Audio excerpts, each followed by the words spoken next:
Welcome to Sai classes. Sai classes पर आपका स्वागत है। साई क्लासेस पर आपको सीबीएसई, आरबीसी और अदर स्टेट बोर्ड से रिलेटेड एजुकेशनल कंटेंट देखने को मिलते हैं। आज की क्लास शुरू करते हैं। तो आज की क्लास में जो हमारा टॉपिक है, क्लास 10th साइंस का chapter second, acid basis and salts. ठीक है, तो इसमें आज हम ले रहे हैं एक्टिविटी 2.3। तो इसका एक कंप्लीट एक्सप्लेनेशन विद कंक्लूजन, इससे रिलेटेड क्वेश्चंस आपको इसमें देखने को मिलेंगे। ओके, अभी तक जो है हमने चैप्टर जो 1 है, केमिकल रिएक्शंस एंड इक्वेशंस, उसको उसकी जो एक्टिविटीज हैं उनको कवर किया हुआ है। तो उसकी एक प्लेलिस्ट आपको जो है चैनल पर मिल जाएगी, जाके जरूर जरूर आप देखिए। ओके, शुरू करते हैं आज की क्लास। सबसे पहले हम देख लेते हैं इसमें कि हमें इस एक्टिविटी को परफॉर्म करने के लिए कौन कौन से मटेरियल की रिक्वायरमेंट है, यानी हमको क्या क्या सामान इसमें चाहिए।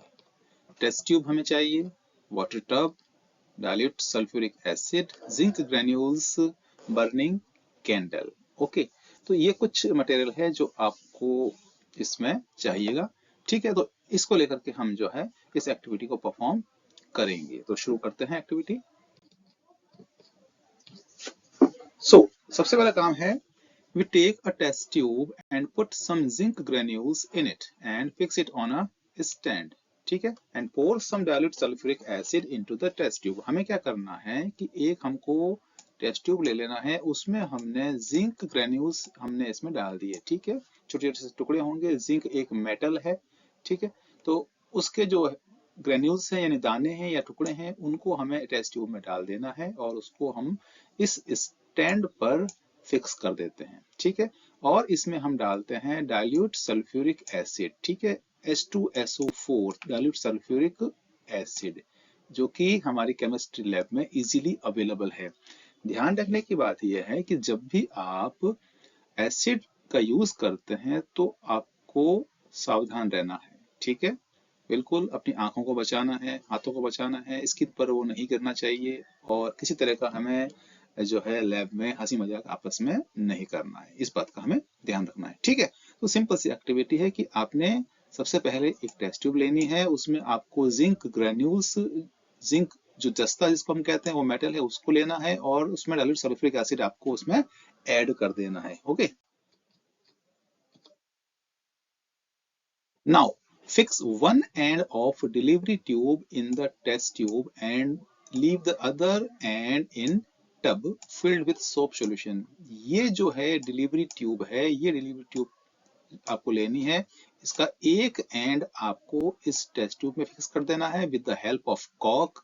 ठीक है, और जो इसका सेकंड एंड है ये वाला, ये इस टब में रहेगा। इस टब में आपको लेना है सोप सॉल्यूशन यानी साबुन का पानी। ठीक है, पानी के अंदर साबुन को घोल लेंगे या जो वॉशिंग पाउडर होता है उसको हम घोल लेंगे जिससे, ठीक है, तो एक वो बन जाएगा सोप सॉल्यूशन। ठीक है, तो इस डिलीवरी ट्यूब का एक एंड रहेगा टेस्ट ट्यूब में और दूसरा एंड जो है वो इस सोप सॉल्यूशन में हम इसको डिप करके छोड़ देंगे। ठीक है, तो ये एक कंप्लीट सेटअप है और इस पूरे कंप्लीट सेटअप को कुछ समय के लिए आपको छोड़ देना है। ठीक है, कुछ देर बाद में आप उसको ऑब्जर्व करेंगे कि क्या रिएक्शन उसमें होती है।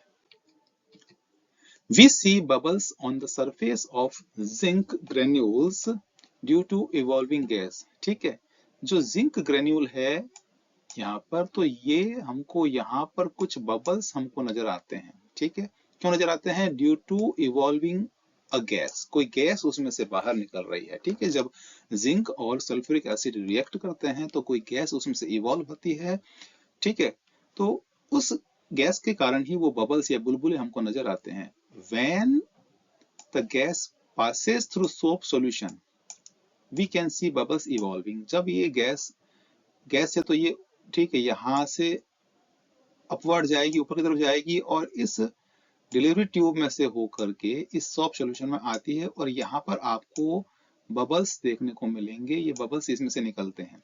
ठीक है, तो ये आपने ऑब्जर्व किया है। ठीक है, जब आपने जिंक और डाइल्यूट सल्फ्यूरिक एसिड को ऐड किया, आपस में मिलाया है, उनकी जो रिएक्शन होती है उससे गैस का फॉर्मेशन होता है। ठीक है, वो गैस इस सोप सॉल्यूशन में जब आती है तो बबल्स जो है उसमें से प्रोड्यूस होते हैं। ठीक है, तो ये तो हमने इसमें ऑब्जर्व किया है। Okay, now we bring a burning candle near bubbles. अब हम क्या करते हैं, एक जलती हुई मोमबत्ती कैंडल जो है वो बबल्स के पास लेके आते हैं। We can hear pop sound, एक पॉप साउंड निकलती है। वो बबल जब उस फायर के कांटेक्ट में आता है तो वो बर्स्ट होता है और एक पॉप साउंड, पट पट की आवाज उसमें से बाहर आती है, पॉप साउंड। ठीक है, वो बर्स्ट होते हैं, बबल्स बर्स्ट होने लग जाते हैं। ठीक है, तो इस तरीके से हम ये ऑब्जर्व करते हैं कि वो बबल जो है वो ब्लास्ट होता है या बर्स्ट होता है। ठीक है, और पॉप साउंड उसमें से निकलती है। ठीक है, जैसे कि कोई छोटा सा कोई पटाखा क्रैकर जो है हम छोड़ते हैं उसमें से आवाज आती है, वैसे। ठीक है ना। अब क्वेश्चन ये है, why bubbles formed around zinc granules, जो जिंक ग्रेन्यूल्स हैं उसके अराउंड बबल्स क्यों डेवलप होते हैं या प्रोड्यूस होते हैं। When zinc reacts with dilute sulfuric acid, हमने उसमें क्या लिया था, जिंक लिया था। वो जिंक डाइल्यूट सल्फ्यूरिक एसिड से रिएक्ट करता है, it produces zinc sulphate and hydrogen gas. तो वहां पर हमने ये डिस्कस किया था कि उसमें गैस इवॉल्व होती है, दैट इज हाइड्रोजन गैस। ये इसकी कंप्लीट रिएक्शन है। Okay, zinc metal reacts with sulphuric acid, dilute sulphuric acid gives zinc sulphate जो कि एक सॉल्ट है, एंड हाइड्रोजन गैस इवॉल्व। जो हाइड्रोजन गैस है वो इसमें से बाहर निकलती है, तो वो जो हाइड्रोजन गैस है वो बबल्स के फॉर्म में जिंक के अराउंड इकट्ठा हो जाती है। ठीक है, ये बात समझ में आ गई आपको।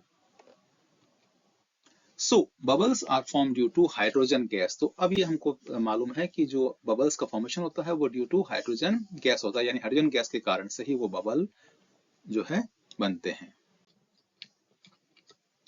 Why the bubbles get burst when burning candle is brought near them? ठीक है, जब आप बबल्स के पास में बर्निंग कैंडल को लेके आते हैं तो वो बर्स्ट होते हैं। ठीक है, क्यों होते हैं, ये कारण हमको जानना है। Bubbles get burst with pop sound because they are filled with hydrogen gas. ठीक है, बबल्स में क्या होती है, हाइड्रोजन गैस भरी हुई है उन बबल्स में, बुलबुलों के अंदर। ठीक है, and hydrogen is highly inflammable gas, और हाइड्रोजन कैसी गैस है, ज्वलनशील है, यानी वो जलती है। ठीक है, बिकॉज जो हाइड्रोजन है वो उसकी ये प्रॉपर्टी है कि वो जल जाती है। ठीक है, एक्सप्लोड होगी फिर वो। ठीक है ना, तो ये एज ए फ्यूल भी यूज में लेते हैं। ठीक है, रॉकेट्स वगैरह में लेते हैं। ठीक है, ऑक्सीजन गैस जो होती है वो जलने में हेल्पफुल है, जलती नहीं है लेकिन वो किसी भी चीज को जलाने में हेल्प करती है, बट जो हाइड्रोजन गैस है वो खुद जल जाती है। ओके, सो इसीलिए जो है जब आप बर्निंग कैंडल को बबल्स के पास लाएंगे तो वे बर्स्ट होते हैं, क्योंकि एक एक्सप्लोजन होता है, उसमें हाइड्रोजन गैस होती है तो एक्सप्लोड होते हैं, और पॉप साउंड का फॉर्मेशन होता है, पॉप साउंड उसमें से निकलती है। ठीक है, अब इस पूरी एक्टिविटी में कंक्लूजन क्या निकल कर आता है कि metals react with N acid. कोई भी मेटल है, जैसे यहाँ पर हमने क्या लिया है, हमने लिया है zinc, react with N acid, और यहाँ पर एसिड कौन सा है, sulphuric acid, gives salt and hydrogen gas. ठीक है, सो मेटल एसिड से रिएक्ट करेगी, सॉल्ट और हाइड्रोजन का फॉर्मेशन होगा, इस बात को आपको ध्यान रखना है। ठीक है ना, ये इसका जो है एक कंक्लूजन है। Okay, and displacement reaction takes place. तो यहाँ पर क्या हुआ है, डिस्प्लेसमेंट रिएक्शन हुई है। ठीक है, जिंक ने सल्फ्यूरिक एसिड में से हाइड्रोजन को डिस्प्लेस कर दिया है और जिंक सल्फेट का फॉर्मेशन हो गया। तो डिस्प्लेसमेंट रिएक्शन हुई। डिस्प्लेसमेंट रिएक्शन क्या होती है, हमने जो चैप्टर फर्स्ट था हमारा केमिकल रिएक्शंस एंड इक्वेशन, उसकी जो एक्टिविटी है उनमें कई बार हमने उसको डिस्कस किया है। अगर आपने वो एक्टिविटीज नहीं देखी है तो जरूर जरूर जाकर के आप प्लेलिस्ट को चेकआउट कर सकते हैं। ओके, ये एक्टिविटी हो गई। अब इस एक्टिविटी पर कौन से क्वेश्चंस हमसे पूछे जा सकते हैं। Which gas is evolved when metal reacts with an acid? Which reaction takes place in activity 2.3? इसमें कौन सी रिएक्शन हुई है उसका नाम बताना है आपको। What is the definition of displacement reaction? Write the equation for the chemical reaction takes place in activity 2.3। इसमें जो केमिकल रिएक्शन है उसकी आपको इक्वेशन लिखनी है यहाँ पर।